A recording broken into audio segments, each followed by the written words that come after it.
오늘 말씀 이제 야고보서 5장 1절에서 6절의 말씀을 통하여서 마음 다이어트라고 한번 정해봤어요. 마음 다이어트라는 말씀의 제목으로 하나의 말씀을 증거하도록 하겠습니다. 그야말로 다이어트의 시대이죠. 그야말로 다이어트의 시대입니다. 다이어트란 체중 조절을 위해서 음식의 양이나 종류를 제한하여 섭취하는 것을 말하죠. 사실 이 다이어트라는 말은 그만큼 경제적인 부유함 때문에 오는 말이기도 합니다. 그러니까 너무 잘 먹어서 다이어트를 하는 것이죠. 지금도 아프리카 대륙의 어느 나라, 대부분의 나라들에는 먹을 것이 없어서 배부르다라는 말이 무슨 뜻인지 모른 채 죽어가는 또 많은 아이들이 있다고 하죠. 기아대책 광고를 보니 문구가 이랬습니다. 기아대책 광고에 당신의 아이들이 피아노를 배울 때 배고픔을 참는 법을 배워야 하는 아이들이 있습니다. 일주일 중 밥을 먹는 날은 단 하루, 나머지 10세는 굶어야 하는 이 아이들에게 사랑을 전해주세요. 희망을 전하겠습니다. 이렇게 되더라고요.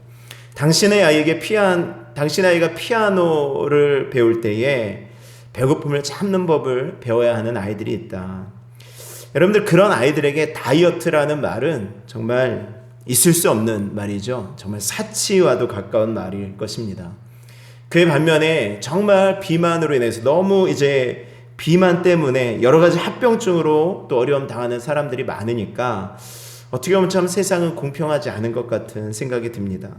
어쨌든 여자나 남자나 할 것 없이 다이어트에 좋다라고 말만 나오면 그 제품은 불티나게 팔리죠. 석류가 다이어트에 좋아, 양파가 좋다, 마늘이 좋다, 어쨌든 뭐에 좋다라고 하면은 정말 그 물품은 그날 마트에 동이 나는 거죠. 다이어트 식단이라고 해서 야채를 비싼 돈을 주고 사 먹죠. 비싼 야채를 돈을 주고 사 먹는 것이 아니라 야채를 비싼 돈을 주고 사 먹는 거죠. 적어도 제 기준에는 그렇다라는 거죠. 아이들과 이제 이야기하면서 어른들은 이런 야채를 사 먹는다라는 거, 샐러드를 사 먹는 거에 대해서 생각을 별로 하지 않았을 거라고. 야채를 사 먹어? 여러분들 생각해 보십시오. 야채는 그냥 서비스지, 이걸 돈 주고 사 먹는 건 아니잖아요. 고깃집에 가서 상추를 우리가 돈 주고 사 먹진 않잖아요. 고기를 사 먹으면 당연히 야채는, 상추는 그냥 따라오는 것이고, 상추 깻잎을 따라오고, 더 달라 그러면 그냥 마음껏 더 주는 것이 야채 아닙니까? 시장 치킨집에서 치킨 먹어도 이 양배추 샐러드는 그냥 기본 나오더라고요. 양배추 샐러드 야채 나오죠. 돈가스 시켜도 야채는 기본적으로 나오고요. 그걸 비싼 돈 주고 사 먹지는 않죠. 그런데 요즘에는 살은 뺀다는 이유로 그런 야채를 사 먹죠. 적어도 그 고깃값을 주고 이제 또 사 먹는 것 같아요. 여담이지만 여러분들, 야채와 채소의 차이점을 아십니까? 채소와 야채 뭐가 다른지 아세요?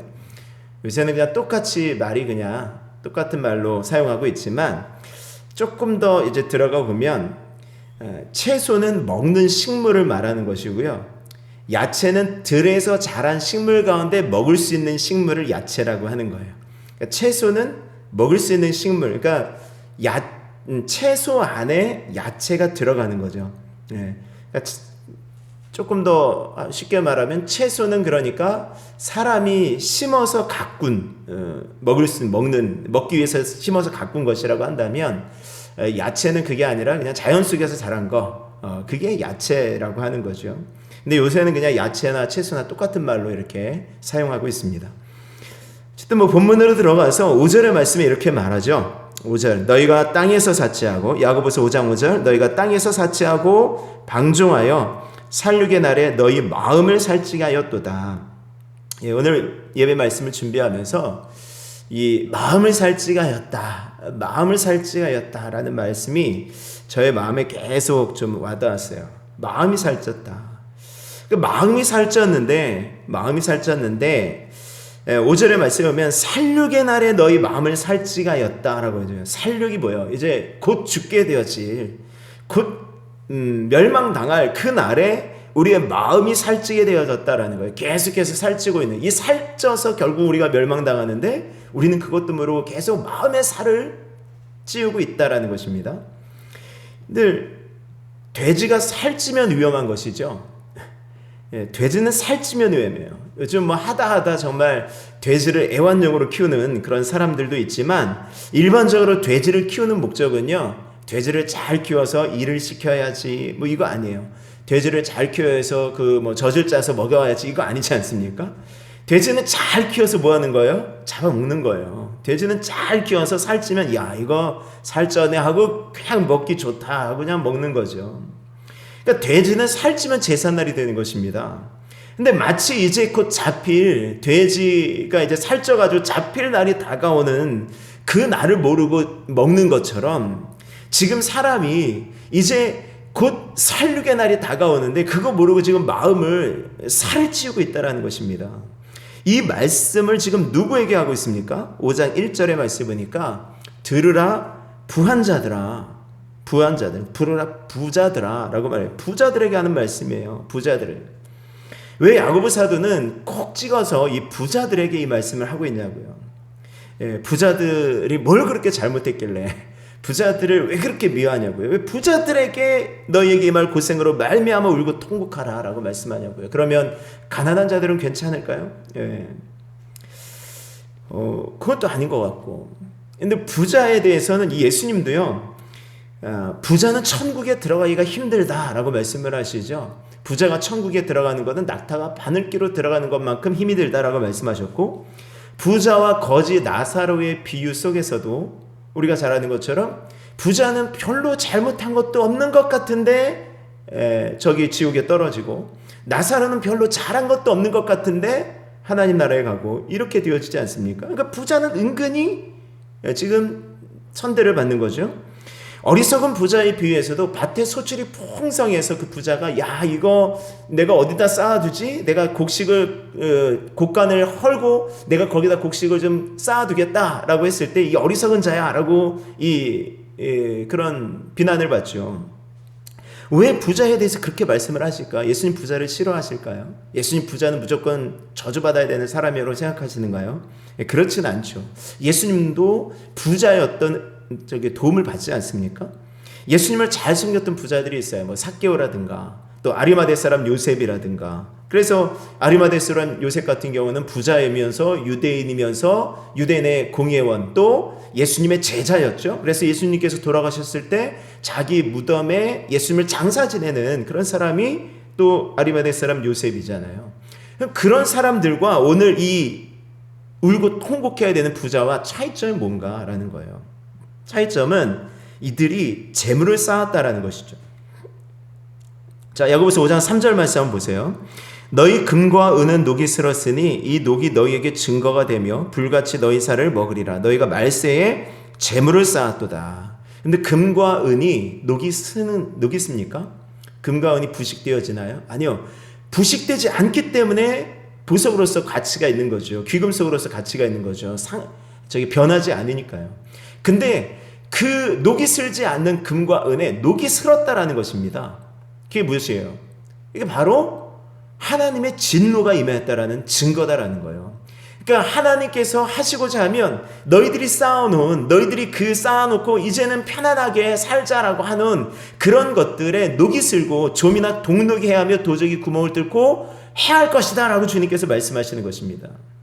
그러니까 이들이 했던 건 뭐냐면, 이들이 했던 부자들이 했던 잘못은 너희가 말세에 재물을 쌓았다라는 것입니다. 재물을 쌓았다. 야고보서 5장 5절 말씀이 그렇게, 5장 3절의 말씀이 그렇게 말하는 거죠. 너희가 말세에 재물을 쌓았도다. 여러분 부자로 살아갈 수 있습니다. 여러분들 부자가 되어주실 수 있기를 바라고 부자로 살 수 있기를 주의 이름으로 축원합니다. 다만 부자로 살면서 기억해야 될 것이 나를 위하여, 우리를 위하여 재물을 쌓아두는 그런 부자가 되지 말라는 것이죠.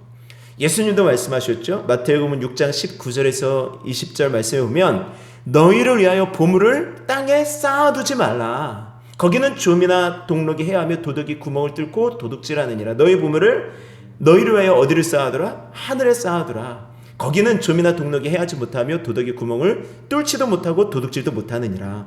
그러니까 보물을 쌓아두지 말아라. 이 땅에 쌓아두지 말아라고 말씀하시는 거예요. 이 땅에 쌓아두지 말아라. 책망을 받았던 그 어리석은 부자의 잘못도 무엇입니까? 그가 이렇게 말하죠. 누가복음 12장 18절 말씀에 보면 내가 이렇게 하리라. 내 곡간을 헐고 더 크게 짓고 내 모든 곡식과 물건을 거기 쌓아두리라. 거기 쌓아둘 것이다. 그러니까 쌓아두는 것이 잘못인 거예요. 여러분들 재물은 늘 말씀드리지만 재물은 쌓아두지 말아야 되는 것이에요. 재물은 물과 같은 것이어야 됩니다. 물은 쌓아둘 수 없잖아요. 물은 가두는 것이지만 물은 쌓아둘 수 없어요. 물은 높은 곳에서 낮은 곳으로 항상 흘러가게 되어 있어요. 그냥 놔두면 물은 흐르고 흘러서 낮은 곳을 찾아가죠. 점점 더 낮은 곳으로. 그게 물이에요. 그러니까 재물도 마찬가지로 높은 곳에서 낮은 곳으로 흘러가게, 저 밑에까지 흘러가게 하는 것이 이 재물입니다. 요즘은 좀 달라졌는지 모르겠지만 비슷하죠. 기부 문화, 우리나라의 기부 문화를 보면은 위에서부터 흘러내려가는 것이 아니라 밑에서 올라가는 것들을 좀 많이 봐요. 여러분들 뉴스나 이런 기사를 통해서 보지 않습니까? 어떤 폐유지를 평생껏 모은 할머니가 전재산 모은 뭐 몇천만 원을 어디에다 기부했다. 어떤 뭐 가난하게 살던 어떤 사람이 전재산 기부했다. 이런 것들을 자주 보잖아요.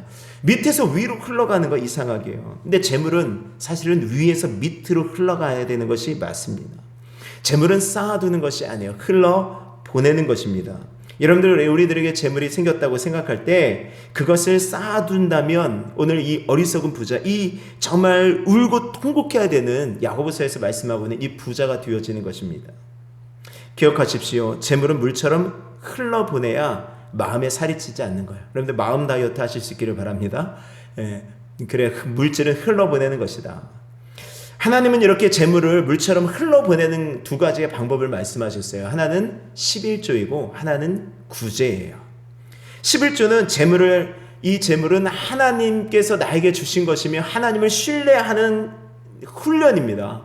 그래서 10분의 1을 흘려보내게 하는 거예요. 하나님 앞에. 일정한 금액이 하나님께서 만약에 너희는 항상 한 달에 1,000만 원씩 나한테 드려라. 이렇게 했으면 우리는 못하잖아요. 너희는 한 달에 100만 원씩 나한테 꼬박꼬박 드려라. 이거 하면 회비처럼 드려라. 이거 못하잖아요.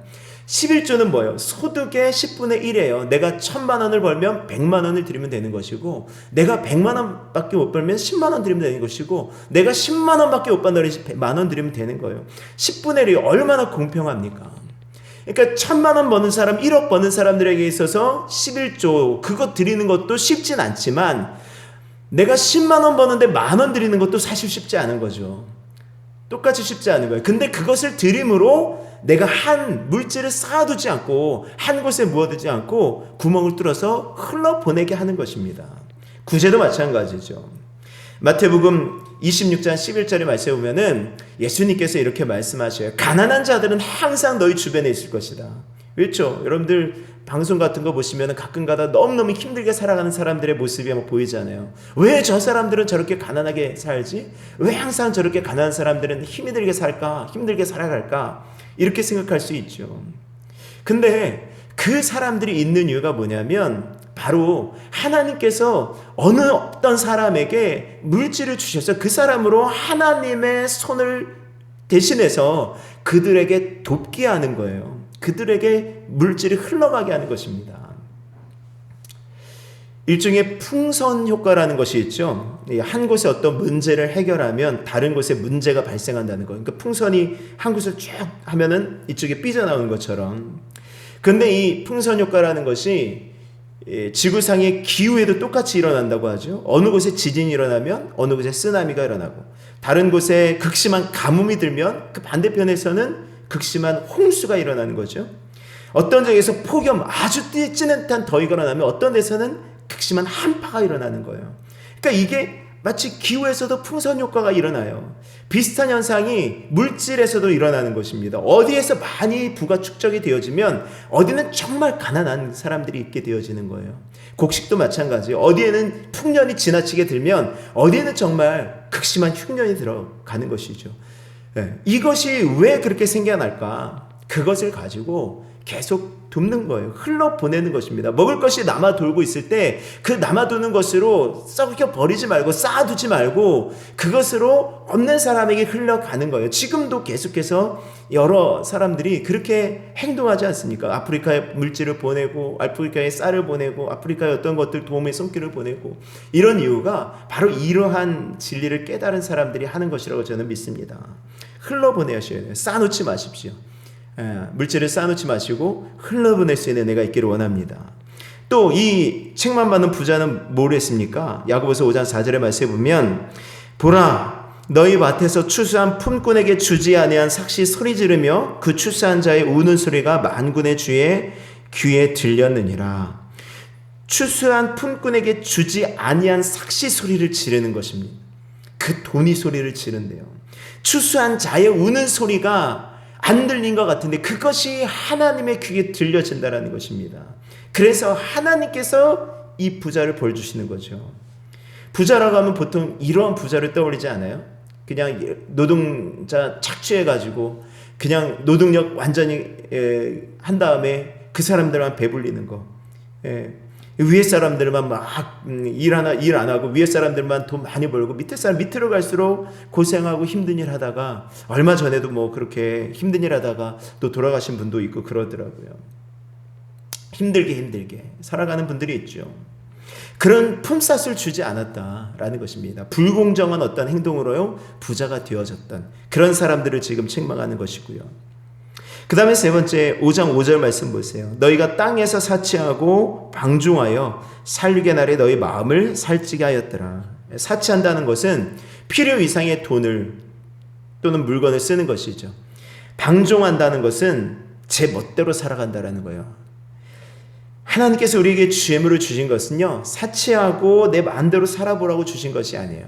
아까 우리 좀 전에 말씀드린 부자와 나사로의 어떤 비유에서도 부자가 했던 것이 뭘 그렇게 잘못했을까 했지만 부자는 거기서 사치했죠. 호화로이 럭셔리한 파티를 열죠. 그것이 죄였다라는 거예요. 그가 열심히 수고해서 그렇게 먹겠다는데 뭐가 잘못이에요? 아니요, 그게 잘못이에요. 그게 마음에 살을 찌우는 것이라니까요.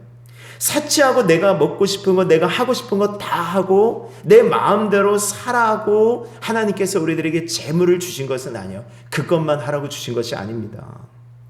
이제 마음에 다이어트를 하셔야 돼요. 사치하고 방종하여 살육의 날에 너희 마음을 살찌게 하였다. 사치하였으면 이제 버려버릴 수 있기를 바랍니다. 마음의 살을 빼실 수 있기를 바라요. 오늘 이 공동번역에 보니까 야고보서 5장 5절을 이렇게 말씀하더라고요. 당신들은 이 세상에서 사치와 쾌락을 누리며 지냈고 도살당한 나를 눈앞에 두고도 마음은 욕심으로 가득 채웠습니다. 그러니까 마음에 살을 찌었다라는 말이 결국은 마음을 욕심으로 채웠다라는 거예요. 욕심.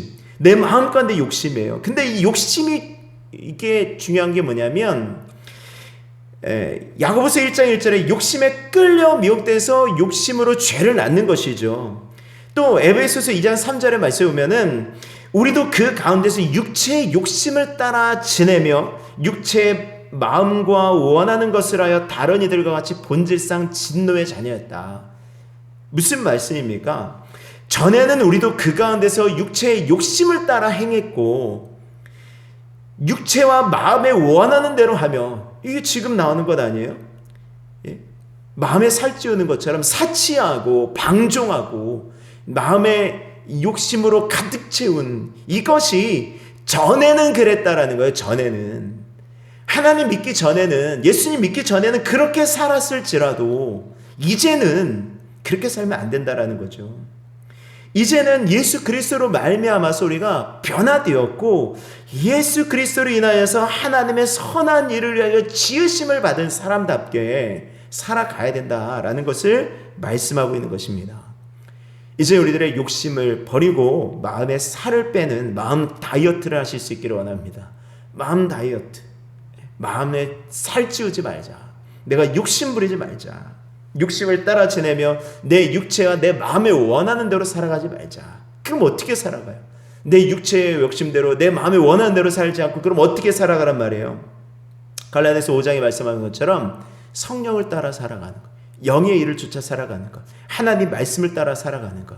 이제는 삶의 목표가 우리들이 그렇게 변화되어져야 된다는 것입니다. 갈라디아서 5장 16절 말씀합니다. 내가 이르노니 성령을 따라 행하라. 그리하면 육체의 욕심을 이루지 아니하리라. 우리가 욕심을 버리지 마찬가지예요. 내 안에 욕심 버리지 말아야지 하고 결심하고 욕심내지 말자 하고 두 주먹 불 끈다고 해서 욕심이 사라지는 것이 아니라 우리가 성령의 인도하심에 따라 살아갈 때, 성령을 따라 살아갈 때 우리 안에 욕심이, 우리 안에 모든 세상을 향한 욕망들이 점차 사라지게 될 것을 믿으실 수 있기를 바랍니다. 오늘 성령을 따라 주의 영을 쫓아 살아갈 수 있는 저와 여러분들의 삶이 되실 수 있기를 주의 이름으로 축원합니다. 아멘. 우리 찬송 드리시고 함께 기도하겠습니다. 우리 찬송은 191장